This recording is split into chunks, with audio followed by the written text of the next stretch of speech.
Здравейте, аз съм Ивал Камбуров и това е моят канал. Днес ще играем на FIFA 15. Това беше избор на Калян Николов, който ми се обади по телефона, за да ми каже, че иска да пуснем да играем FIFA.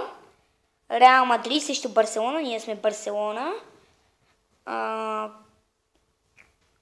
Барселона са си в нормалния състав. Само дето пуснах вместо Сухарес Педро, без да искам отново бързане, нали, да го пусна. И пуснах Сухарес вместо Педро. Обратното съжалявам, Педро вместо Сухарес, но това няма да е голям проблем. Защото Педро също е доста добър играч. Що ми играе в Барселона. Сега не знам точно на кое по какво е по-трудност, обаче мисля, че е на професионал. Не съм много сигурен.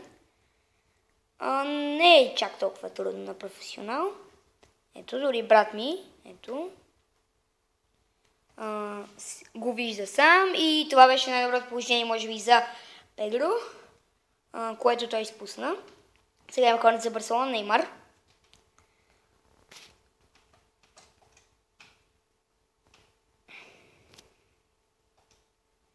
Добре, за съжаление още нямаме втори джойстик. Не знаем точно кога ще дойде. Да, казах ви, че може би другата седмица ще дойде. Тази седмица ще дойде. Но не е много сигурно, тъй като баща ни няма време да се обади на човека, който ни е запазил джойстиците. И сега аз ще млъкна, а вие гледайте матча.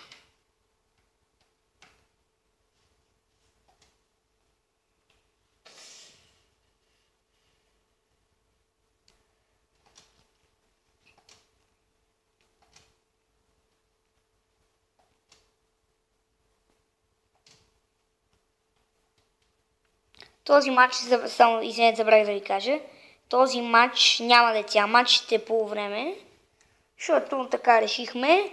Ако искате цял матч, напишете за другия път, т.е. нали, в коментарите на това видео, напишете, че искате другия път да продължим този матч.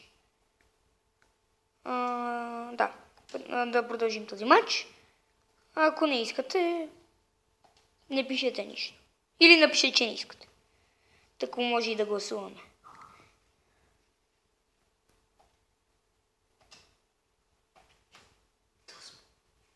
Доспа.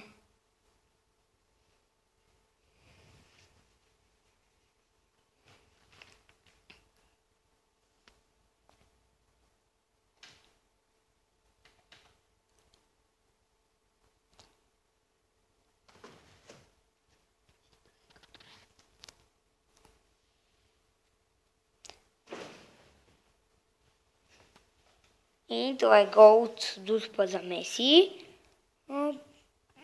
Вратарчето дори да помръдна. Голям глупак.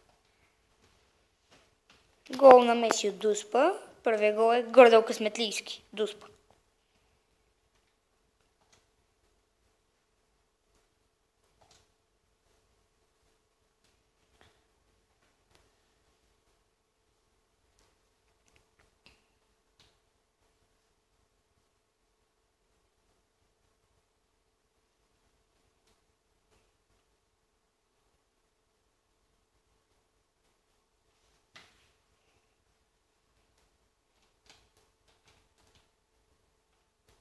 И Реал изравняват. Карим Бензема отбелязва при огромна глупост на Тер Стеген.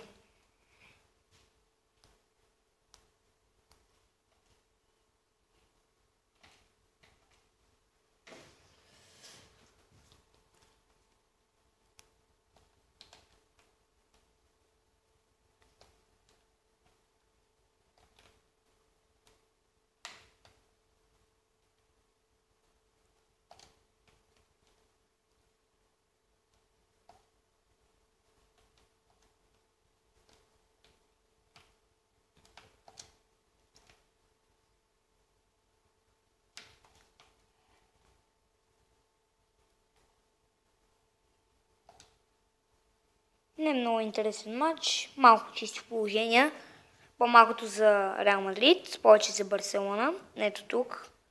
Барселона излизат. Това може да е като гол и не. Екипка си спасява.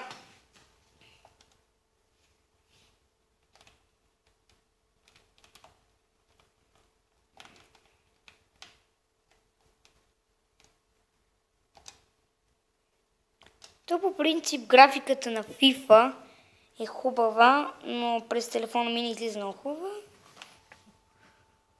Горе-долу хубава графика, но през телефона ми не излиза горе-долу.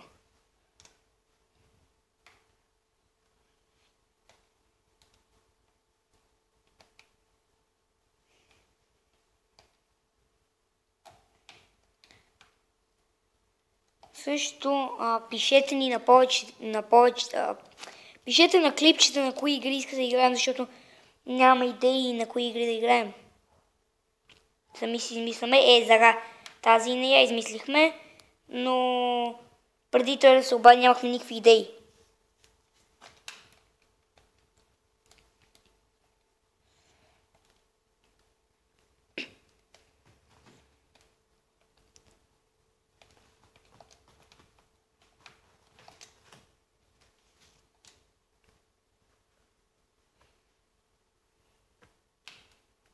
Отново търсене прави глупости, дали това ще му коса отново гол. Ще проверим.